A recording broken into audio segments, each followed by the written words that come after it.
à tous, je suis au CIS à Las Vegas et Sony a présenté il y a quelques jours le Xperia Z. Donc le Xperia Z, c'est le nouveau haut de gamme de la marque qui se caractérise par un écran encore un peu plus grand que sur les précédentes générations, parce que par exemple l'Xperia S c'était du 4.3 pouces, l'Xperia T du 4.6, 4.65 même, et ici on est sur du 5 pouces avec un écran Full HD, c'est-à-dire du 1920 par 1080 pixels.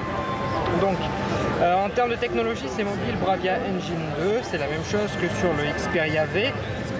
Le Xperia V, c'est un téléphone qui est LTE, mais qui n'est pas encore sorti en Europe, qui devrait le faire incessamment sous peu. Voilà. Sachant que le Xperia V c'est du 4 pouces, alors qu'ici on est bien sur du 5 pouces, et que le Xperia Z c'est vraiment le haut de gamme de la marque en cette année 2013. Alors cet écran, il est juste magnifique. Je ne sais pas si vous arrivez à le voir aussi bien que moi sur la vidéo, mais en tout cas on a l'impression d'avoir comme si c'était quelque chose de réel devant nos yeux. Les couleurs sont extrêmement belles à l'œil. Maintenant je vais m'attarder un peu plus sur le design qui, comme les différentes rumeurs l'indiquaient, est en vert. Donc voilà, sur cette partie arrière c'est que du vert, sachant qu'ici on est sur un modèle blanc mais qu'il en existe également en noir ici et juste à côté en violet. Alors violet c'est un peu plus girly on va dire. Donc cet écran, ce téléphone, il a donc sur le haut un petit haut-parleur, et vous remarquerez que cette petite encoche elle est aussi en bas. Voilà, c'est qui donne un look assez spécial à ce téléphone, on aime ou on n'aime pas, mais c'est assez joli. Ici on retrouve une caméra frontale et à côté une LED de notification. Sur le bas, on retrouve nos touches tactiles classiques sur Android. Donc retour, menu et multitâche, sachant qu'avec le multitâche, on retrouve la même fonctionnalité que sur le Xperia T, c'est-à-dire les applications récentes un peu avec un design différent de l'interface de base Android, mais surtout des mini-apps, comme vous pouvez le voir ici, qui peuvent être utilisées n'importe quand, n'importe où, en plus de l'application qu'il y a derrière. Voilà, maintenant on va regarder les différents bords. Alors vous remarquez que toute la connectique en fait est protégée simplement parce que ce téléphone est certifié IP55 et IP57, ça veut dire qu'il est résistant à l'eau et aux poussières. Donc sachant que c'est un haut de gamme, c'est vraiment quelque chose d'appréciable, car jusqu'à présent Sony faisait plutôt ce genre de fonctionnalité, si on peut en appeler cela ainsi, pour le marché japonais. Donc en termes de connectique, sur le dessus on a un jack. Sur cette partie droite, on a le lecteur de carte micro SIM qui est juste ici. Ici, c'est le bouton, j'espère que ça va faire le focus, la touche on-off qui est un design très très particulier, on aime ou on n'aime pas. Juste en dessous, c'est les deux touches du volume et c'est tout. Sur le bas, vous remarquez là, une petite encoche qui sert à mettre une lanière. Ici, il n'y a rien. Et de l'autre côté, on retrouve des pins qui vont pouvoir se connecter à un dock, un emplacement pour des cartes micro SD, sachant qu'on a 16 Go de mémoire interne et en réalité 12 Go disponibles pour l'utilisateur. Et au-dessus, c'est un micro USB.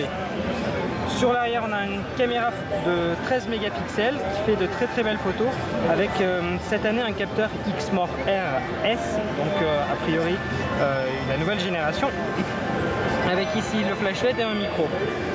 Ensuite, on remarque le logo Xperia et vous remarquerez également que le fameux logo de Sony Ericsson en relief a disparu. Pour ce qui est des caractéristiques techniques, on est sur un processeur Qualcomm Snapdragon S4 Pro, c'est donc du quadruple cœur avec une puce graphique Adreno 320 et une mémoire vive de 2 Go. Donc autant dire que Sony, qui faisait parfois l'impasse sur les performances Contrairement à la concurrence, ici il rattrape complètement son retard et c'est vraiment un sans faute en termes autant d'écran que de technologie embarquée.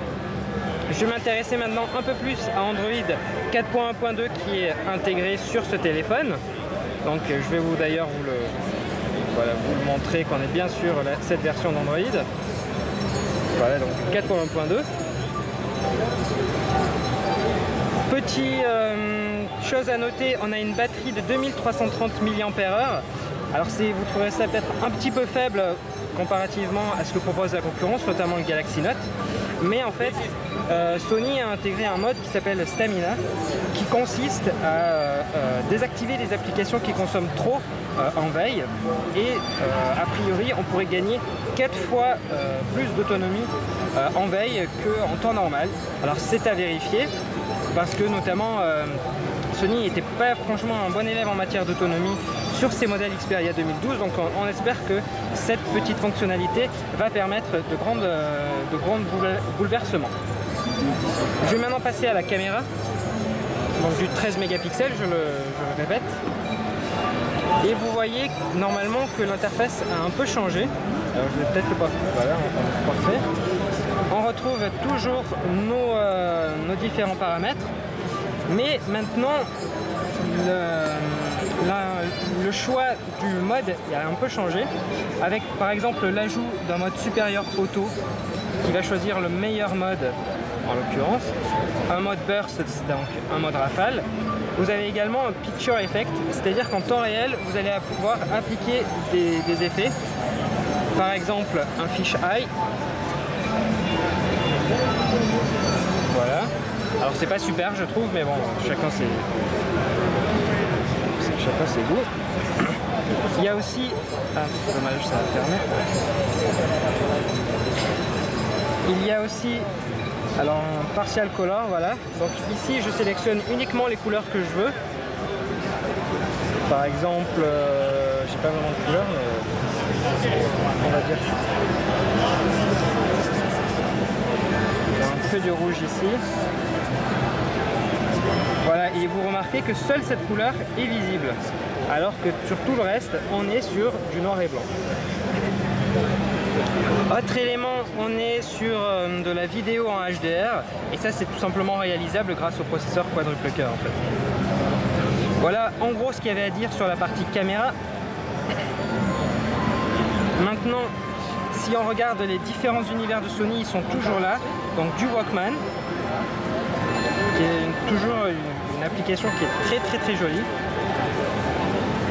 avec la possibilité d'envoyer en DLNA vers un autre périphérique ou en Bluetooth par exemple.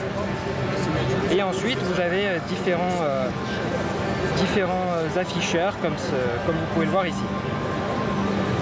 On retrouve ensuite notre partie album qui permet de voir toutes nos photos en un clin d'œil. Alors elle était déjà présente sur les Xperia Ion, Xperia T, mais c'est encore un peu plus joli qu'auparavant, avec, comme vous pouvez le voir, l'intégration de Facebook Picasa, parce qu'on est toujours sur du Facebook Inside Xperia, pardon.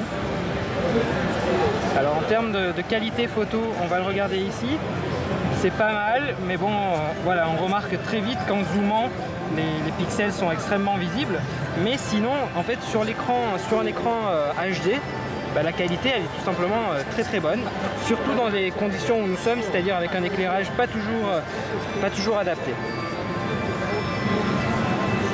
Ensuite on a l'application Film. Alors je vais peut-être essayer de vous montrer ce que ça donne sur ce bel écran.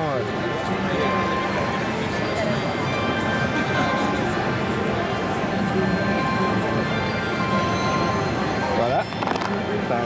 Et ensuite on retrouve PlayStation Mobile, parce que tout simplement ce téléphone est aussi compatible avec les jeux qui sont disponibles sur de nombreux terminaux Android, par exemple des HTC de mémoire ou les tablettes Asus. Ensuite en termes d'application il n'y a pas vraiment de nouveauté. La seule que j'ai remarqué c'est le mode voiture qui permet en fait de lancer Google Maps très rapidement et de mettre des raccourcis personnalisés, ce qui est donc très pratique et surtout ça évite en fait de devoir installer une application tierce depuis le Play Store. Voilà, je pense avoir fait à peu près le tour de ce téléphone qui pour moi est vraiment une réussite. Sony nous a fait un très très beau téléphone. Ça me fait penser au Xperia S en début d'année dernière qui m'avait vraiment impressionné. Le Xperia T, j'ai pas trouvé sa finition terrible et même son logiciel était un peu bancal avec des reboots intempestifs. Ici, bon, en termes de logiciel, on le voit très vite, mais ça a l'air très sympathique avec un Jelly Bean performant, avec un quadruple cœur qui aide. Mais voilà, on a un très très beau téléphone qui a priori sera disponible en France à partir du 19 février et c'est plutôt une bonne nouvelle. Ensuite, ce Xperia Z, il va être plus ou moins en compétition avec le Xperia ZL, mais le Xperia ZL devrait être un peu moins cher dans la mesure où ses matériaux sont un peu moins haut de gamme. Voilà, donc si vous avez des questions sur ce téléphone, n'hésitez pas parce que je suis encore au CES pour quelques jours et je me ferai une joie d'y répondre.